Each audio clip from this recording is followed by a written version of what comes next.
Hello, good afternoon. It is the Daily Live.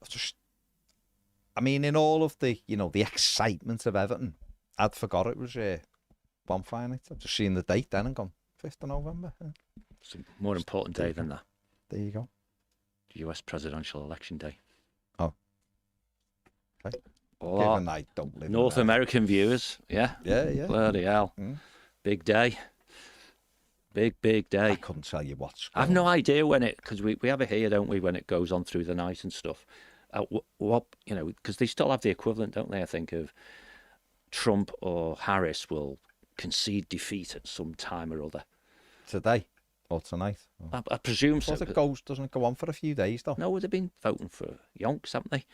But, so if any of our lovely North American or US people are watching, tell us what time you think we'll all know. Because it could be... Who were the predictions? It's too close to call, isn't it? Apparently, yeah. I thought you were going to go.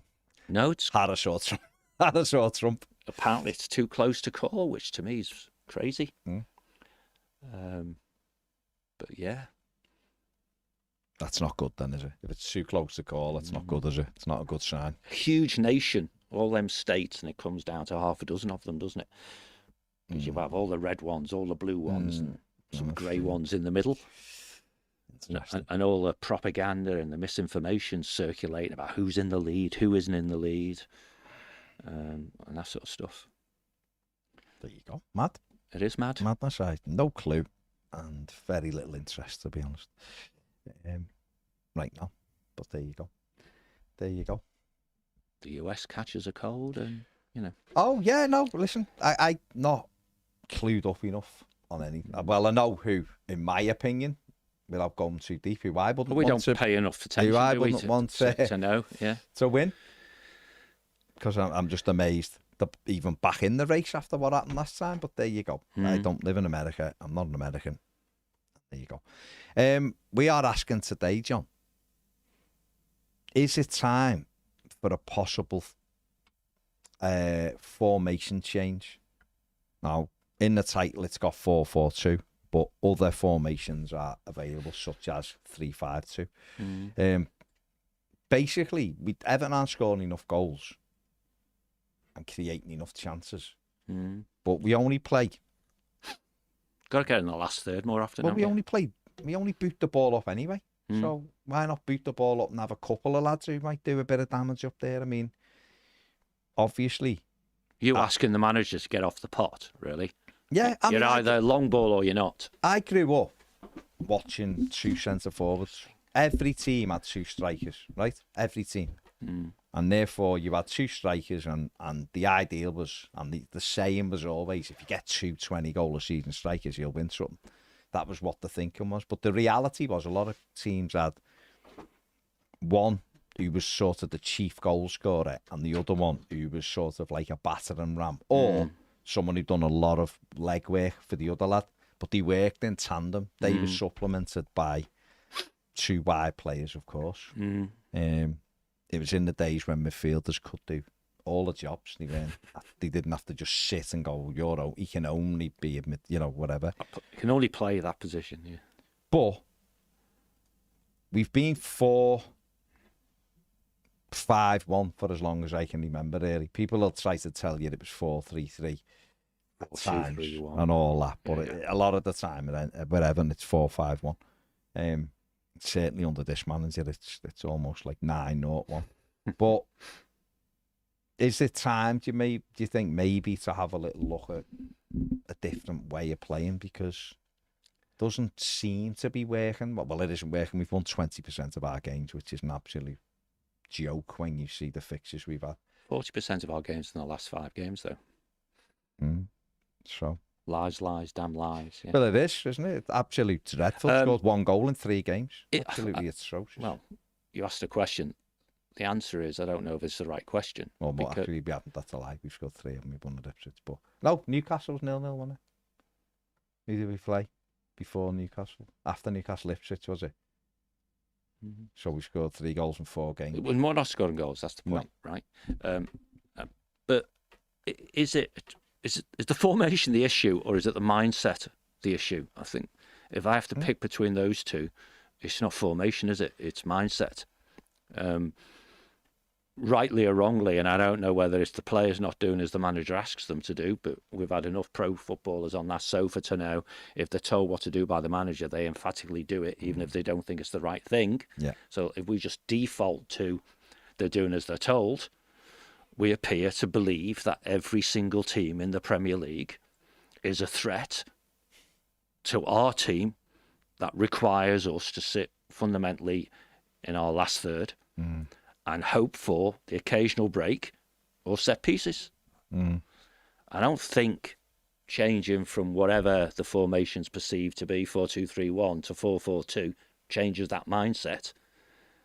Yeah, but if you're kicking a ball as high as it'll go, which is what the instruction is, you may as well have someone else up there. No, I understand the that. mindset can almost stay the same, because the mindset very much is fullbacks don't cross the halfway But the line. mindset is being petrified of pretty much every opposition, and you're proposing that you have two guys up front, in quotes, who are not contributing to that defensive effort, which means you're making it more risky for yourself. They've got 8 defenders. Yeah, but he wants 9.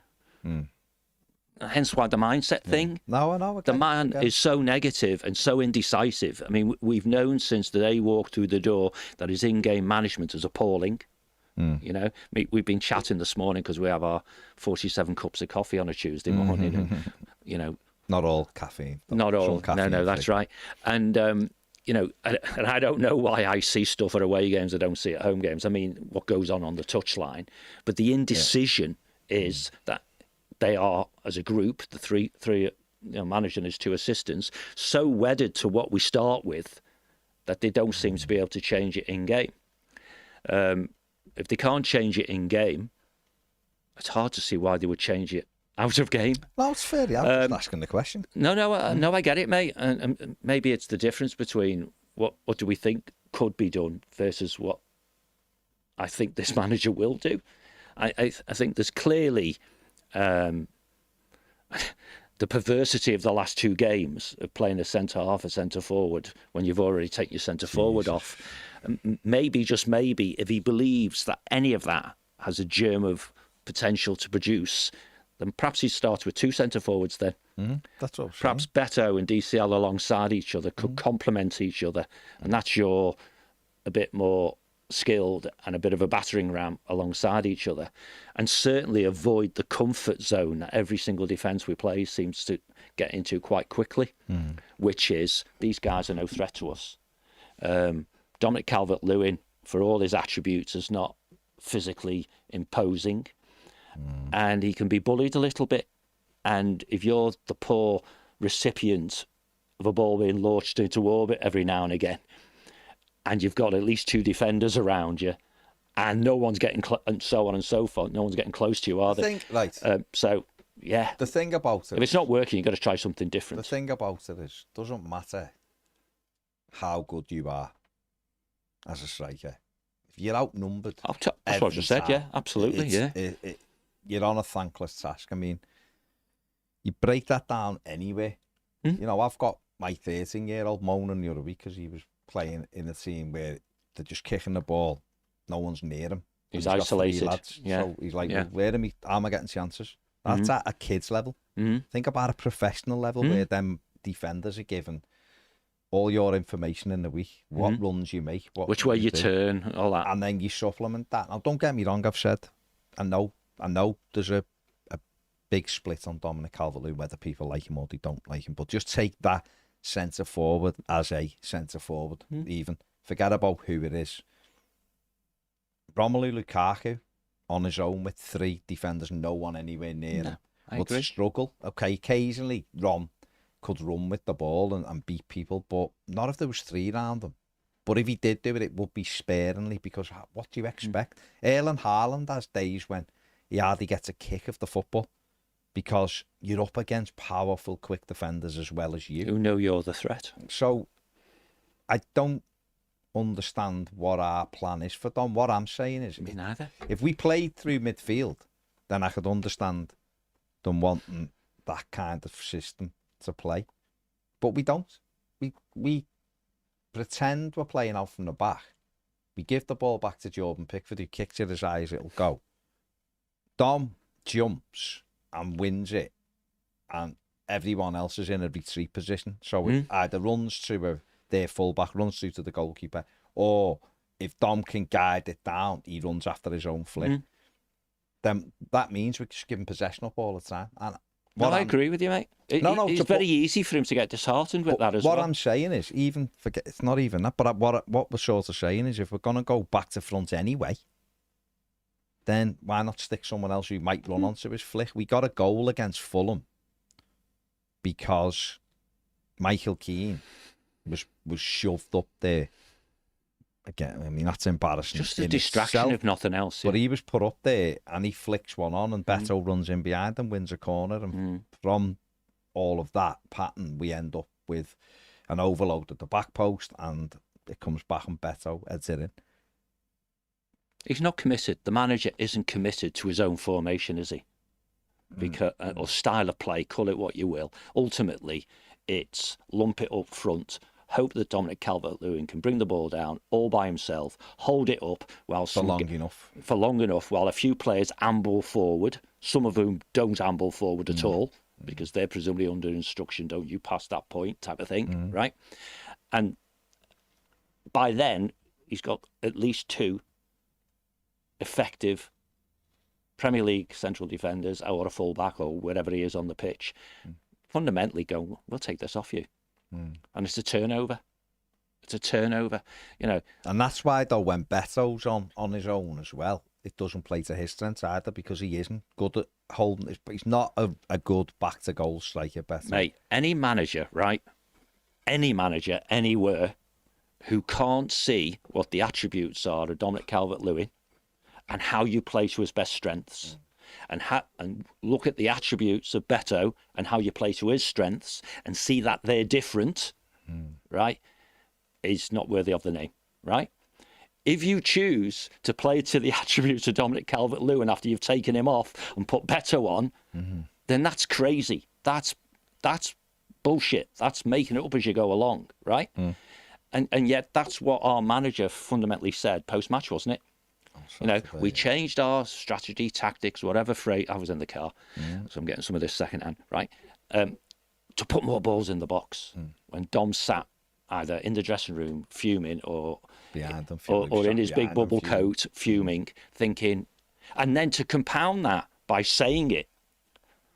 So your centre forward who can't score goals at the moment, is getting disillusioned by being isolated, blah, blah, blah, is literally hearing his manager say, when I took you off, I started to play the way, or I told my lads to play, the way you would like us to play. And Beto's thinking, slinging the ball in the box for me. I want it in front of me so I can run off players and bounce them out the way and take the ball first touch, second touch as a goal. Pity I was millimetres offside, you know. The idea, Baz, that you could have both, and therefore both those options were available to midfield players. Slide Beto in, or launch it to Dom. And if you do launch it to Dom, maybe Beto will be close by. Who knows? You know, is something that's shouldn't be too radical to at least try. Okay, so even with that, then it doesn't have to be 4-4-2. So the manager is obviously likes Michael Keane. Seems to prefer him up front to Dom sometimes, late on in games. But anyway. Our best centre back is sat on the bench at the moment. That's correct. The one who other clubs want, better teams than us want. So to get him back in the side, is there an opportunity to go to 3 at the back then? Because then he wouldn't have to drop Michael Keane. He could play Michael Keane, James Tarkowski, Jared Brandtwaite. He could then have, I don't know, I'm sort of making it up, you know, Jack Harrison, left wing back. Is that what we've become, Baz, as fans? Accepting that the manager has his favourites and changing the formation so that he can have his favourites and we can have our best player in the team? I'm merely. No, I know you are. Conduit. You're facilitating. I'm just asking you a question. But what I'm saying is, therefore, he could have Harrison, Brandtwaite, Keane, Tarkowski, the right, pick any of them, Coleman, Young, or Patterson. Good God, imagine. trying to get a young athletic fullback in. Patterson there, and then he could have Garner, Mangala, and it could be Njai off the two strikers, or it could be McNeil either at left wing back or off the strikers, or it could be Dom and Njai next to him, whatever. But I think the two big lads would be better for now. Then we can still launch it, and in wide areas we've got the opportunity to put crosses in the box. And you know, I'm just looking at. You're right. I shouldn't be sitting there going, "Oh, is there a way then that we can get Branthwaite in?" Because we know the manager loves one of these other ones. That isn't really how you manage a football team. But I'm just saying there are sort of options then. How you can get Branthwaite into the starting 11 shouldn't be a question, should it really? No. Because when you're writing your team down, there's a limited number of players in this squad who you know for sure, if they are fit, they should be playing. And if you start at the back, you go goalkeeper. Yeah, Pickford. Right, centre-back, Jared. There's your first two picks. No, of course you should. They're your first two just picks. Asking, John. No, I know. But it's become almost like a subconscious belief that this manager wants to play Keane. So it wasn't how can you get Branthwaite into the team, although I understand why you said it that way. It's how can we keep Keane in it? No, start your best 11 in the best formation for that 11 and the opposition that you're playing, and then do it. And for the life of me, I don't think anyone, and guys, if you're watching this and you can let me know, it'd be great, how anyone can come up with a reason why Branthwaite isn't playing other than something we don't know, like he's not actually fit really, which is clearly after all these weeks of sitting on the bench can't be the case. And it's madness. Is there a worry, just before we carry on with like the formation or whatever, is there a worry that Jared Branthwaite's now thinking, this for a packet of crisps, I'm going. The minute I can get off, because I personally think he'd go no matter what, even if he was captain. I think he'd leave at the end, because I think we're not going to catch up to where his level is quickly enough for him right now. But is there a danger that he is starting to think this is sort of hastening my exit, or am I looking too deeply into that? No, I think you're talking about mindset around formations, or I was, but I know what you mean. Yeah. Footballers have a mindset as well. I would, right now, I can totally understand almost the despairing body language that DCL has, because he's set his stall out that he's leaving at the end of his contract. Whether he meant it or not doesn't really matter. He said, he'd like to be the top Everton scorer in Premier League. That means he's got to score a certain amount of goals before the end of the season. And he must know, unless he conjures something himself, he might not score again. Right? We'll have a purple patch, maybe, perhaps, blah, blah. But ultimately, this manager's wedded to a style of play that isn't helpful for Dominic Calvert-Lewin's aspirations just till May. If I'm Jared Branthwaite, I'm not stupid. I'm a very good footballer.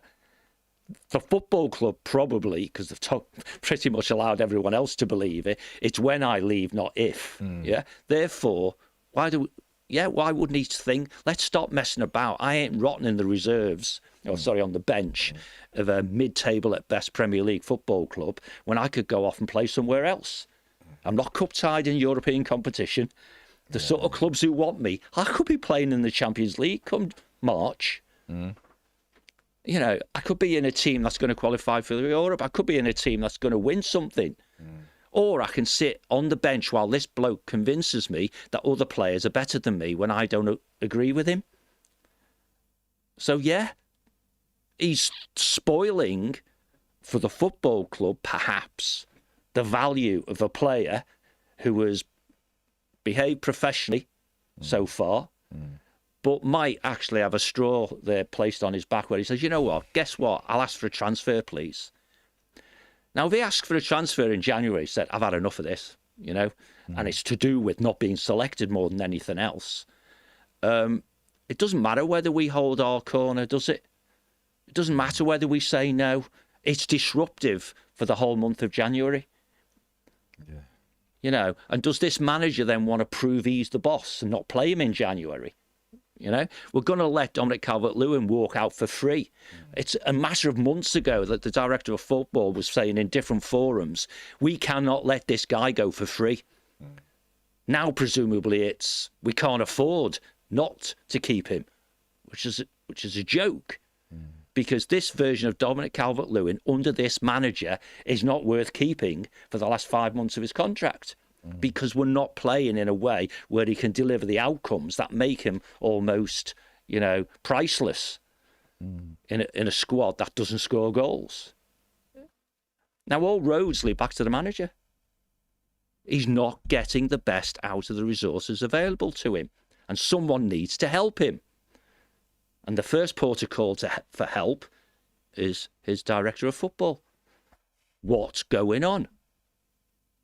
And like you just said, if you believe that this squad is so inadequate, this squad that broadly got 48 points last season, this squad where 8 of the players who run Liverpool ragged in the last Merseyside derby were available for selection at the weekend, if it's all deteriorated since then A, you're the manager, and it's under you that it deteriorated, and you're the manager who can bring it back again.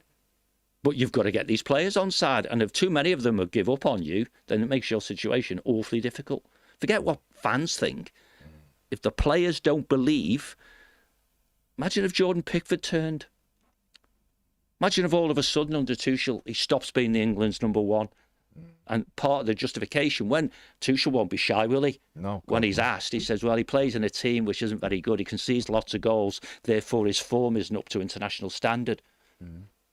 Then he'll turn as well, potentially. There's your spine. Perhaps your 3 most effective players in that squad, the goalkeeper, the central defender, and the centre forward, are all peed off. It's madness, complete madness. The manager's stubborn, Baz, so I don't know whether he will change. We've had 2 years of him doing like-for-like substitutions, and you're asking for something which sounds very sensible, but might be a bit too radical for him. Play with 2 strikers. But trying to accommodate Michael Keane's the wrong answer, in my view. So Okay, just ask. I know. I'm going to go with you, Baz. I know you're the host. And... I want to set you a little challenge as well, but not a challenge in any way, shape or form. Just a question for you. Another one. What are the best 2 goals you've seen at Goodison Park since COVID? All time's too hard now, right? So best goal Everton have scored since we come back after COVID. So you've got to get to go from Rafa Benitez's first game, because that was when everyone was fully. I know we'd been back in a reduced crowd, but that was like the first open month. So don't have to think now, John, just have a little think. And the best away goal. I mean, the best away goal might simply be Garnaccio's. One of them. I'll give you one of them right now. Go on. And just Townsend against Burnley. And that was just right after. It was a belting goal, wasn't it? I'll give you another one, which was a great move. Anthony Gordon's against Palace. The move from the goalkeeper, and it was a cracking little move. So, I'm rubbish, as you know. Remember? Yeah, and you. No, so I'll put it out to the audience. No, I've got then. I've got a goal, right, which joins that club. Okay. And I don't know who it was against. That's the problem, because I'm rubbish. Right. When Dwight scored in the first minute. Brentford, was it? That was a decent strike. That was a good goal. That was a decent strike at the Park End. Yeah. This goalie of the week against Palace was Garnacho for an away team. Yeah. Got to go a long way to beat that one. Probably the best. That's a worldie, isn't it? Classic goal, wasn't it? So just have a little. Just a Goodison or against No, Everton? only a Goodison. Okay. Given it's our last season. Because Duran's would have been up there. That was a cracking goal. Yeah. Welcome to Michael Howells, who's become a YouTube member. Well done, mate. Good man. Pip says hello again. Everton Viking says afternoon. I don't think it matters what formation we play. The manager will find a way to make it overly defensive, cautious, and shoehorn his favourites into the side, regardless of what they bring. Okay. Do you believe he has favourites, Baz? To the point of he makes decisions because it's his favourite. Yes. Who are they? You're really asking. Yeah. Anyone who played for Michael Keane. Anyone who played for Burnley. So Tark, Michael Keane and Dwight. Yeah. Do you think those players think... Ashley Young. Yeah, I think Ash is there. Do you think maybe they're just the most professional at doing what the manager wants, maybe? Do you think? I'm not going to sit here and call into question people's professionalism. No, that's a positive. That's not though, is it? 'Cause They're you're doing what the assuming manager that wants. 4 want them to, and 20. Well, to varying degrees. Others don't. Varying degrees. Wouldn't Jack Harrison be on that list then? As a favourite? Yeah. No, I don't think so. Okay. I think he's just a hard-working player, Jack Harrison. I think most managers would play him because he gives everything. Now, whether he's good, bad, indifferent is a different thing, but I think a lot of managers would like Jack Harrison because of his work rate. Okay. I think what a lot of other managers would do, probably put him on the side he's the most effective, really, which is the left. So if anyone's in any organisation, the teacher's pet type thing, yeah? So in this case, those, as Ped put it, anyone who played for Burnley, yeah? Which could be interpreted a different way as anyone who's played quite a long time with this manager. Why are they his favourites? Can't be just because they play for Burnley, can it? Why does anyone have favourites? Because they do as you tell them. Don't know. You wouldn't know with this fella, would you? You wouldn't know with others. Okay. No, it's just because it comes out a lot, he plays his favourites, but the question is, why does he play his favourites? See, Ashley Young, who has no history with the man, I can imagine... It does have a Yeah, history he with the does, man. though. He does have a history. Well, with Watford. It's a long time ago, and isn't it? they've been close ever since. Have they really? Both have said that. Okay. Young said that. Okay, but so if it's people he's known for a long time, but Ashley Young just strikes me as the sort of guy who's a solid professional. He's He is. he's really old, and he wants to extend his career as best he can. And the easiest way to achieve that is do what the manager wants him to do. Yeah, but Unquestioning. I don't think any... Unquestioning loyalty because That's what I mean, because unquestioned. in the last 2 years of his career, and you would be, wouldn't you? Yeah. You would be. I don't think anyone's sort of questioning that or saying that isn't the case, though. You just said yourself, we've had pros in here who say they do what the manager tells them. I think most of them But there's doing it, and we've said the same word at the same time, unquestioned, though. Never challenge the manager we don't ever. know that, though, do we? Listen, I just wondered. I'll call and say things as I see them, and I can sit here and go, whatever, look at him. He never says, Seamus Coleman, probably never challenges Sean Dyche, even though he loves Everton because it's his manager. For all I know, Seamus Coleman challenges him every single day. None of us know because No, it's we not out don't. there, That's the point. do we? But if someone says he plays his favourites, well, you break that down, don't you? So you break it down. How you break it down is you go, right. See, people go, well, he plays Tarkowski because he's his favourite. Well, then I back that up and go, yeah, but in general, he's been Everton's best defender. That's where I'm trying to distill it down to. But Michael Keane hasn't. Yeah, distill Not it in down any to way, the shape. ones who He hasn't might. even been Everton's best defender this season, Michael Keane. Yeah. So he's right. Dwight McNeil has hot moments and cold moments. In the cold moments, he still poor. plays. Yeah. He still never gets taken off. He still plays week in, week out. Of course, he's done really well this season in the 10, but he was never fit on Saturday. Never. And he played 90-odd minutes. But Njai's dragged off all sorts. Okay, Saturday might have took a bang. He still shook his head when the number went up. Didn't look happy. Now, okay, he might have stiffened up because you do when you've been... Hence the limp. But you get a knee in your leg. I've got a knee in both my legs. Right? You get kneed in a muscle. Oh, dead leg stuff, yeah. Right? It hurts, but it hurts when you stop. Yes. It's either that bad at the time, you have to leave the pitch. Well, he got kneed after about 15 minutes, 10 minutes, he went down. Yeah. He still played for 50 other minutes because the simple fact of the matter is, while you're running around and the muscle's warm, if it isn't bad enough to force you off on impact, the muscle's fine till the end of the game. When you stop, you start going. What minute did he go off?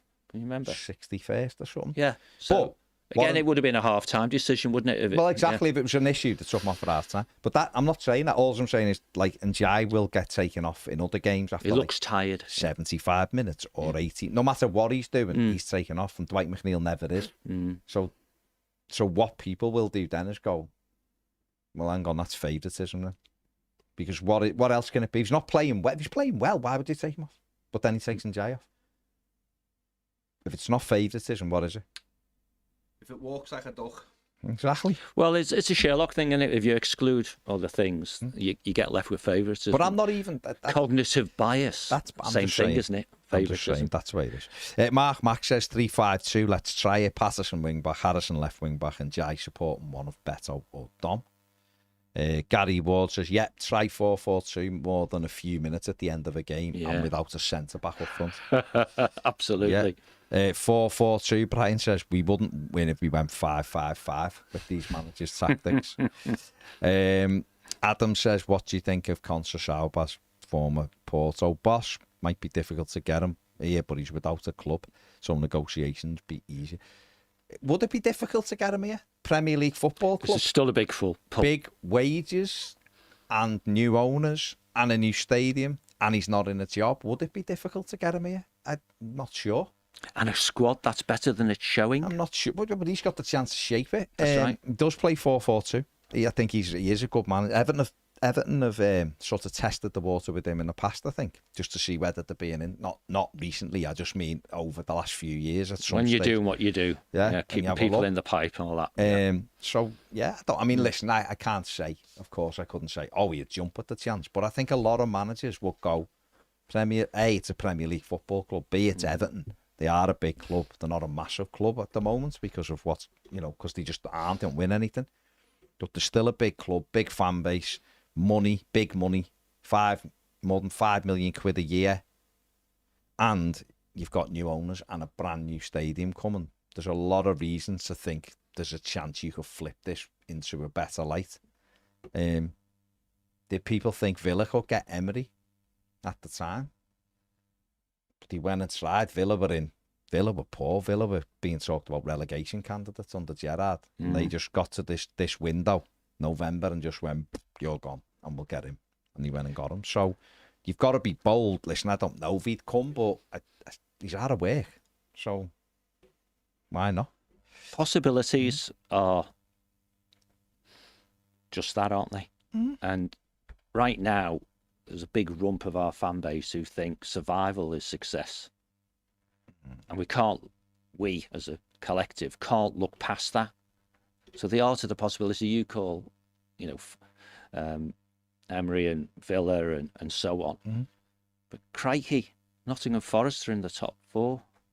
And they've just gone and got Edu. And they just took Edu from Arsenal. You know what I mean? Yeah. And Edu's been given a big promise, I guess, about being almost like group sporting director or something, isn't it? So with bold decision making and ambition, things can look fundamentally different, can't they?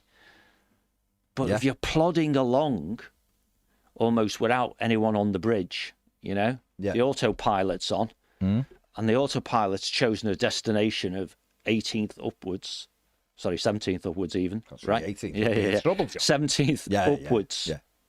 Right? Yeah. Where 17th's fine because that gets us to the destination. Then all those possibilities are not considered. No. They're all seen as risks, aren't they? Oh, change the manager. What happens if that throws us off course? Try different formation. What happens if that throws us off course? Because I can ask you, I'm going to actually. The killer question is, if this manager stays to the end of the season, which division are we going to play in next season, Baz? No, we'll stay in your opinion? I think we'll stay in the Prem. Right. But I think most managers will keep us in the Prem. That's the point, isn't it? I don't think it's any secret trip. So that's the point, isn't it? That to those who feel they don't have to make a decision, leave it alone and mission will be accomplished. But I can't imagine they think mission accomplished is really paying off the most valued asset in the club to the point where you may lose that player for less of a fee than you could get if he was ripping it up week after week, even in a allegedly poor team. So when people start talking about, who can sack him? Because some people do want him sacked. And the people who respond to that go, well, no one's there to sack him. Well, that's a sad indictment if that's true.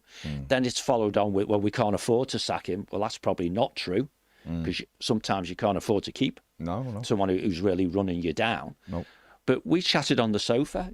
You drop 10, 15, 20 million quid off Branthwaite's transfer fee because he's peed off. He demands to be transferred. He hasn't played many games. Yep. He's missed 6 months of Premier League experience, blah, blah, blah, blah. All those hard-nosed things when he wants to go, because that's the biggest impact on the transfer fee often is the player wants to go.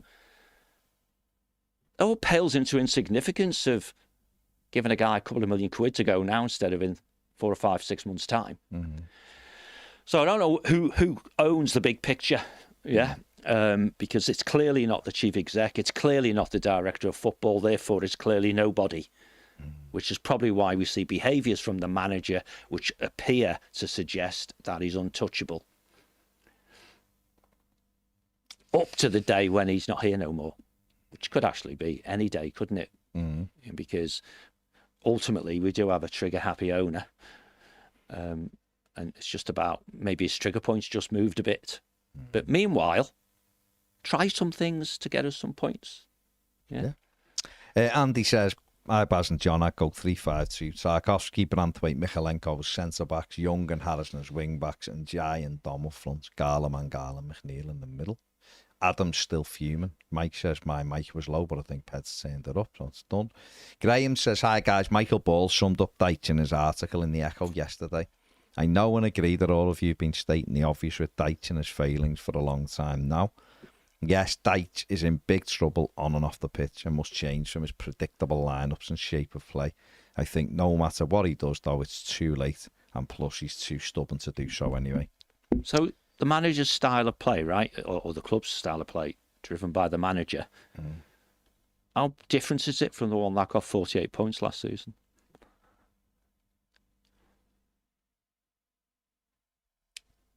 The style of play? We haven't got Onana for the start. Yeah. So we played a bit more football with Onana. Yeah, I think it's way different. In what way? And we're just kicking it up in the air as high as it'll go. Last year there was a little bit more structure. It was still rubbish.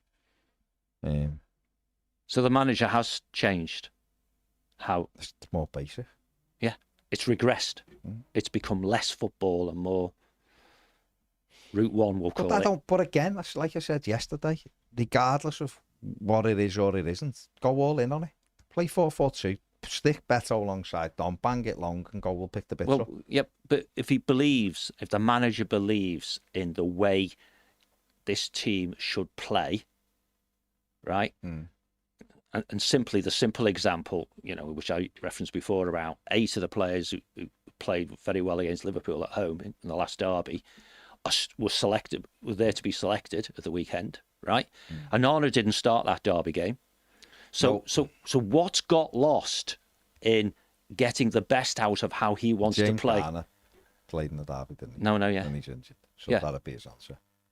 But the other thing you've got, the derby, I don't think you can use as a I'm bar. just because the players were for the there. reason that we had 25% of the ball, which is embarrassing for any football club at any time in world football.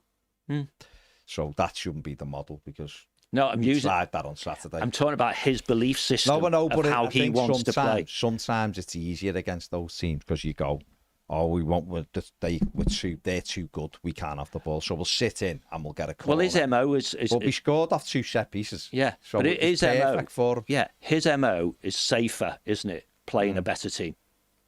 Yeah. Yeah, Because for there's him, no expectation for because him. there's no expectation. And it's when you play against the other teams that's the problem. But you're talking about, if he is a 4-4-2 manager through history, particularly at Burnley, why isn't he committed to it now? Surely his only answer is going to be the players aren't good enough. Well, if he truly believes that at any time in his career at Burnley, he had a better set of players than what he's got now, then the fella shouldn't really be in football management, let alone Premier League management. Burnley were horrific every single season. They were horrific. They were terrible to watch. They were grim. That year they finished 7th. Everton gave them a 4-month lead And still and were 1 point behind them at the end of the season. Yeah. With Sam Allardyce, and we threw away. We just pissed games off near the end because Allardyce done the same kind of thing. Decided he fell out with the fan base, and therefore he was going to do everything opposite to what Evertonians wanted. And the mad thing about it is there was far less tolerance of Allardyce, like far less. Like he never done like what Dyche done. He'd never had as bad a runs as what Dyche had, and yet people hated him. So, but if Dyche is fundamentally a 4-5-1 right now, yeah, and his career was built on 4-4-2, I'm just trying to understand he might say, why. He might say what you said. He might say, well, at Burnley it sort of worked better because we had A or B. I don't know. I don't know because I've never ever looked at Burnley players and thought I wish we'd buy one of them ever, ever. And I include Tarkovsky and I include McNeil in that. Even ones who have a good game against you. Never ever did I look and think I'd love him in our side ever. So the only one you could say, and I didn't ever think it, but like Nick Pope was good for Burnley, but I never looked and thought I'd rather have him than Pickford. Just didn't. But that one season, which people love to tell you, they got Burnley into Europe. That one season when everything fell for them, they had a great season. He finished 7th, but it was 1.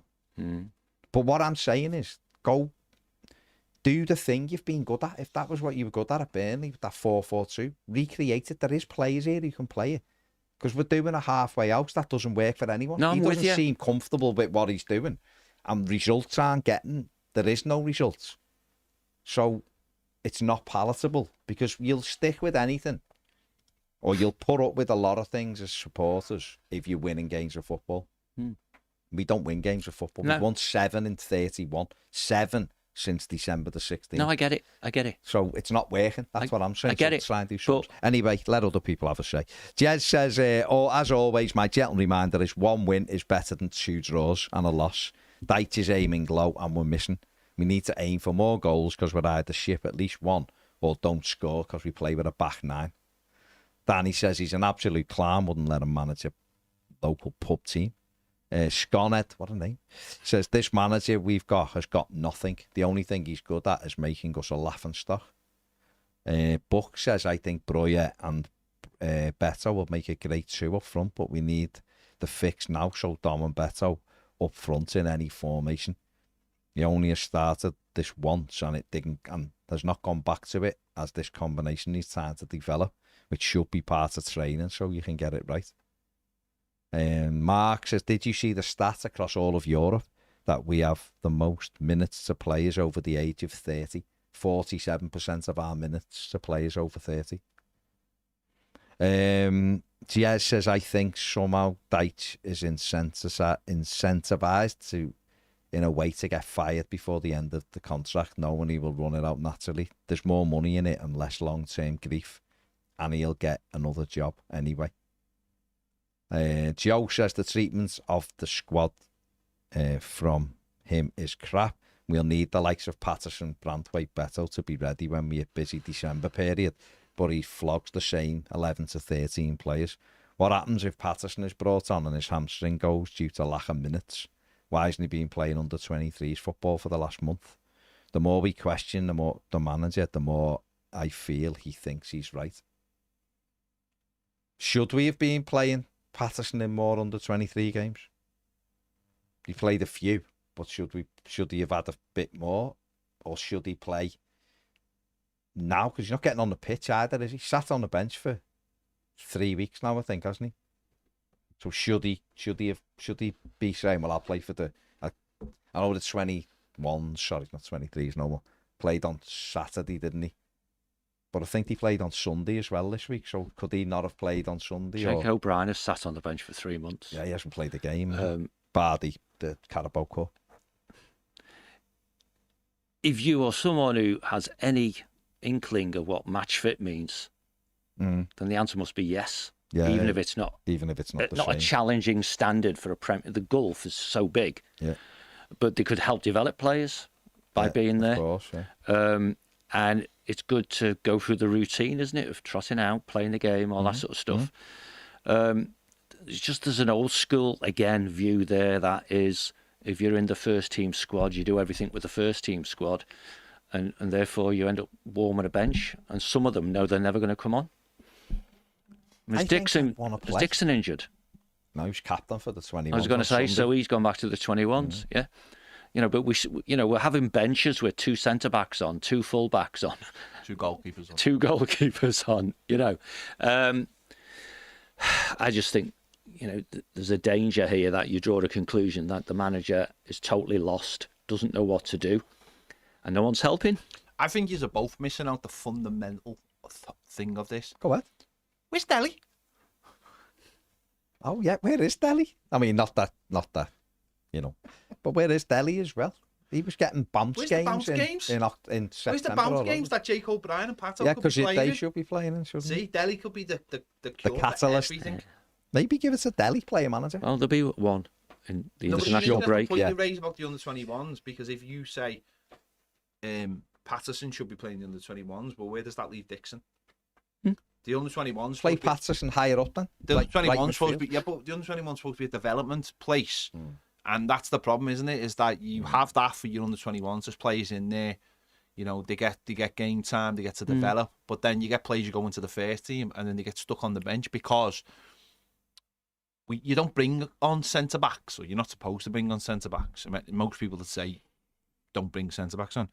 Right backs different, because I think a lot of normal managers would bring a right back on. I think normal managers would have put Patterson on with 10 minutes to go on Saturday, or certainly once we went 1-0 down. Which is the question. They isn't it, put really? a right back on. Yeah. They would have got someone would have gone, right, well, let's go. Let's find every single position that we can put an attacking player in. Let's do it. So let's put Patterson at right back and let's have a go. And you know what? You could have took Mikalenko off and put Ashley Young on the other side if you really wanted to, and gone with really defensive on one side, but we're attacking on the other, and done it that way. But he refuses to, and I can't stand the fella, and I can't wait till he gets sacked, and I have no problem saying that. So there you go. my Rubicon has been crossed. Yeah, you said I've had enough of this. I've had enough of it, and I don't care now. Pokey Jedi says the reality is just stay up this season again. I know it's aiming low, but we haven't got quality, and the turbulence has been insane. Just remember last season we had the points deduction. What difference does that make? We had the points deduction and got 48 points, didn't we? That can't be the aim, The John. environment is a lot clearer right now than it was last season, and yet our start is worse, right? Ultimately, I mean, I think, did you do it on the live yesterday? Talked about developing players, what managers stroke coaches are supposed to do. That's what they're there for. Yeah, isn't it? that's what they do, and I'm with you, but my version, because I've said it before, is all the manager has to do is get the best from the resources available to him. And when they start saying, I haven't got this, I haven't got that, I haven't got the other, that's all valid if you're getting the best from what you've got. And he is not getting the best from what he's got. And I'm sorry, but if people keep talking down the squad, right? I've seen it here. They're wrong, in my view. Not wrong generally, but wrong in my view, because everyone and everything looks worse because of how we're setting up to play. Right? Yeah. And I'm with you, by the way, on the fullback thing. Patterson, he's going to say, well, if I'm fourth choice right back, there's no point me being here. None whatsoever. So what happens if he wants to go in January? Branthwaite says, enough's enough. You're selling me anyway. Do it now. Dominic Calvert-Lewin, I'll go now if you want me to. Because there's 3-4 players that... Jake O'Brien, if I'm fourth choice centre-back, what's the point me being here? I wish you told me this when you attracted me into the club, right? I think my career's going backwards. I'm not even picked for my country because I'm not playing for my club. That was more because I think they thought Texter was coming in, and Texter had already had 2 other managers lined up. So. Quite possibly, but you stand and fall by decisions that you make. Oh yeah, and if people start saying, "Oh well, we've brought players in because the financial deal was good," blah blah blah. Decision making is being made for the wrong reasons. Then it's not about getting players in for the sake of it, and we're not spending, whether it's cash terms or not, but we're not financially committing, say, half our transfer budget on a guy who's going to be fourth choice. That's ridiculous. Ryan says Deitch is worse than Benitez. Well, this win ratio's worse, I think, isn't it? Abby says the rest of the next 3 games are big for Deitch. Even the Freakins can't keep him. Yeah, but the thing is, people keep doing this, and you can't just keep writing games off either. No. Do you know what I mean? You can't keep going, oh, give them another 3 and another 3. And if we get beat Saturday, we've won 2 games in 11. That's atrocious. We haven't even had a tough start. Absolutely atrocious. I remember when the fixtures come out and I said, we have got a bit of a tricky start there. And people were telling me it was an easy start. Easy. That's not a great start. Well, okay, well, your great start played out with 9 points out of 33 if we get beat Saturday. That's an absolutely woeful start to any season. And then you're going into a run of fixtures where it's quite challenging. It's very challenging. And you might get a few draws and we'd all be like, that's a good point there. That's a good point there. We might draw 3 of those tough games in December. We'd have 3 points. The same as if, if we'd have gone 4-4-2 or gone for it on Saturday and won. Can't keep being terrified of everyone. That's my problem. But Fletcher, Marino would not. He wouldn't come here, I don't think, anyway, at the moment. And he's not going to make Everton sort of, I can see you saying Europe and title contenders. Jose Mourinho's in Turkey. He's been a great manager, don't get me wrong, but his best days are behind him. Probably substantially so. Right, let's race through these quickly. Rick says, can't blame the players if they want out of our club. Dyche hasn't got a clue. Bill says, may as well. Just pissed off how this manager goes for his favourites over the best players and players in form. That seems to matter to him more than results at times, which is bizarre. Totally. Tom says 3 at the back would be great for Patterson. And Jay says, is it time to go 4-4-2? Personally, I'd like to go forwards. Can the manager do that? If no is the answer, then chase him down the old Kent Road. On the goals, Joe says Iwobi versus Newcastle, possibly the loudest celebration I've heard. Garnacho's probably the best, but Tielemans' volley is worth a shot. That was a hell of a goal. Tielemans. Also good shout, yeah. And Josh, you can't go back to 2012, can you? Was good though when Fellaini scored against United. Jay says Ian Wone is a blue. You'd hope he drills into him what the club expects. Yeah, but his bosses are red. Like. So. Well, does he? Someone else has just said that. Can we just make sure our next manager's not a Liverpool fan? I've had enough of it.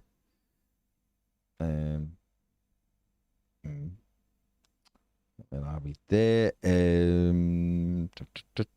John says put Coleman in charge and get Dyche on garden and leave till the summer. Once the freaking group have taken over, then review it. He's gone #Dyche out now.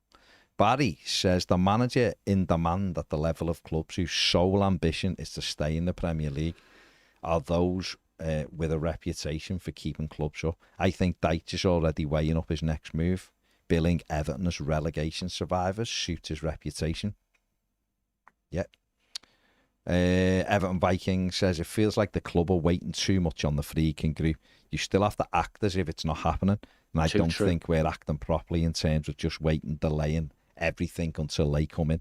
It screams of cowardice of the club. Those at the club ask for forgiveness, not for permission. Although personally I feel that the freaking group will be done by the end of the month. There's no guarantee on that. I really, really hope if the freaking group do come in, they get rid of 90% of the people at the club. John says, if Texter have manager options lined up, let's hope the freaking group have. And Mark Mack says, is this the we will take Moyes back derby on Saturday? Both clubs going, should we get Moyes? Should we pick the phone up?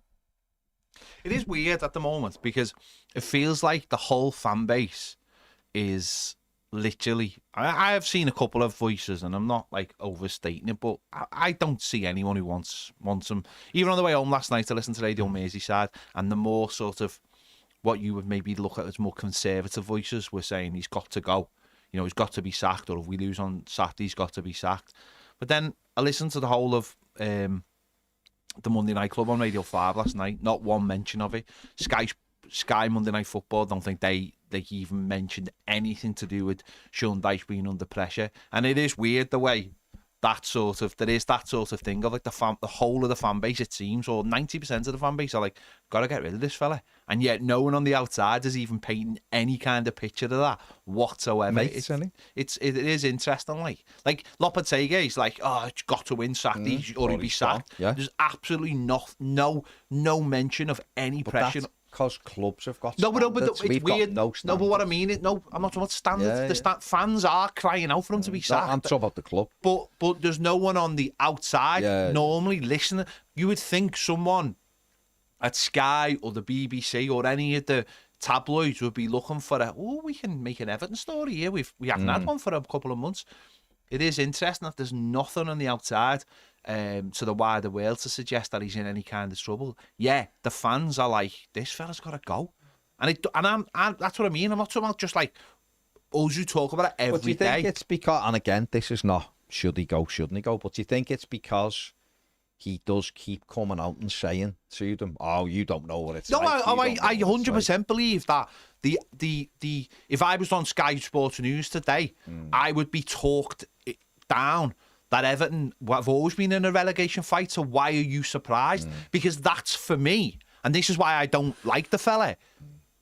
This season has all been about I am painting the picture of we're in a relegation fight. Therefore, we are in a relegation fight. That's why on Saturday, I wanted to make sure that before that game, we painted the picture of the positives of we should be going down there and winning because we are better than Southampton. So that it couldn't be spun as like, well, I did say it was going to be a tough game and you all know it's a tough game. No, we were playing the team at the bottom of the league and we should have beat them. It's as simple as that. Even by my eyes watching the game, we should have beaten them. I said to John before we were talking before we started, Nottingham Forest, like, that's a win near the end of the season to survive last season. They finished points-wise. Everton won miles more than points than Forest last season, right? They needed a few wins at the end of the season to stay up again. I didn't hear anyone at Forest internally, externally saying we're in a relegation fight. Talk to Greg, our mate, who's a Forest fan, who does the overlap, and he was like, he said, I think we'll be fine. This is in August. I think we'll be fine. But I just hope we can not be in that panicking mode in the end of April. But he was like, I think we'll be all right, though, because we're all the stuff Nuno's saying, we're looking to be a bit higher this season. And yet, our manager peddled on day one. We knew this was going to be a long season. Why? You got 48 points. If the points deductions wouldn't have happened, you finished 22 points ahead of the team that got relegated. 22. Almost double. You know what I mean? You should be then going, tell you what, we had another 10 points on. You know, perhaps we don't not win for 4 months. We could be in Europe. I'm not saying Everton are good enough to get into Europe, but what I mean is, surely that as a manager, that's the way you look at it. And then if you fall a bit short than that, you go, okay, well, why have we fell short? We didn't do anything miraculous last season, did we? Okay, the biggest shock we sort of got was beating Liverpool. But to Derby, and you see, Bournemouth have just beat Man City, so those kind of games can happen. So it wasn't as if, we went away to Arsenal, we beat them 3-0, and we went and everything fell for us, and we won at Chelsea, and we won at Tottenham, and we won at... Do you know what I mean? We lost to the bigger clubs. We had a great result in the Derby. We beat teams we should beat at home at the time. Burnley, Sheffield United, Forest, weren't playing great. Brentford. Well, we should be beating all them this season.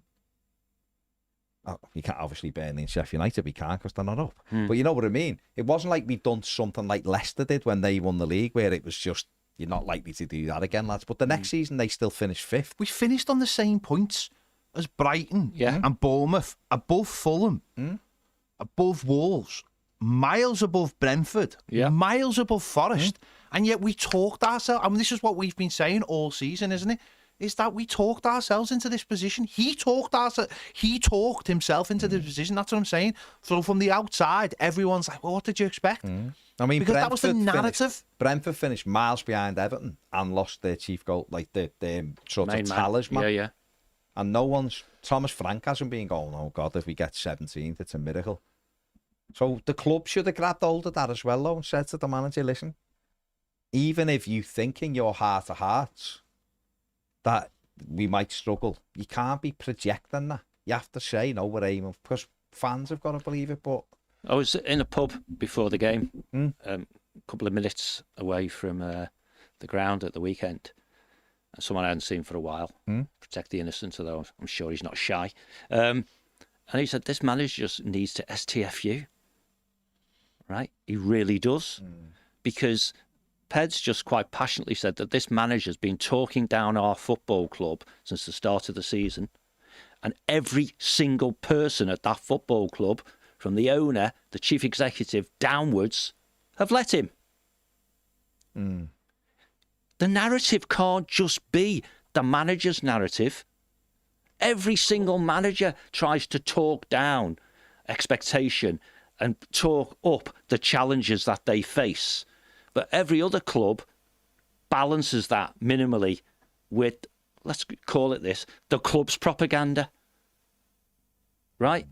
About the good bits, the opportunities, the squads, the players, the this, the that, the other.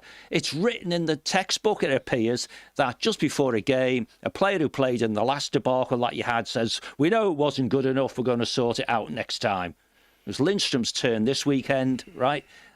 But none of that matters if the guy who picks the team and the guys who coach the players aren't changing anything. There's a whole host of absence here, right?